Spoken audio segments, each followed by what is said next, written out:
Hello friend, good evening সবাইকে। সবাই কেমন আছো? আশা করি সবাই ভালো আছো আর ভালো থেকো। আমার মতন অসুস্থ হইও না কেউ, এটাই ভগবানের কাছে প্রার্থনা করব। কেননা দেখো, আজকে ম্যাক্সিমাম বছরখানিক থেকে শরীরটা প্রচণ্ড খারাপ। মানে মনের জোরে চলি। যাই হোক, পয়সা কড়িরও ব্যাপার, তাই ভালো করে ডাক্তার দেখাতে পারছি না। তো এখন অলরেডি আমাদের সিদ্ধান্ত হয়ে গেছে যে ব্যাঙ্গালোর যাব। তো ব্যাঙ্গালোর টিকিট কাটতে দেওয়া হয়েছে। অলরেডি মাসখানেকের মধ্যেই চলে যাব।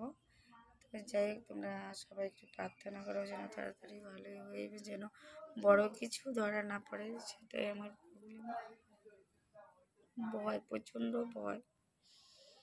তো বুঝে উঠতে পারছি না যে কী হবে না হবে, আমার তো ভয়ে আমি শেষ। তো এখানে টেস্ট করানোর পরে বলে দিয়েছিল যে কিডনিকের হয়তো সমস্যা দেখা যাচ্ছে। তো ওটার থেকে আরও বেশি ভয় ধরে গেছে আমার। তো এখন অলরেডি যাবো ব্যাঙ্গালোর, যে টেস্ট করবো, দেখো কী হয়। তারপরের ভিডিও তোমরা পাবে, এটা দেখো।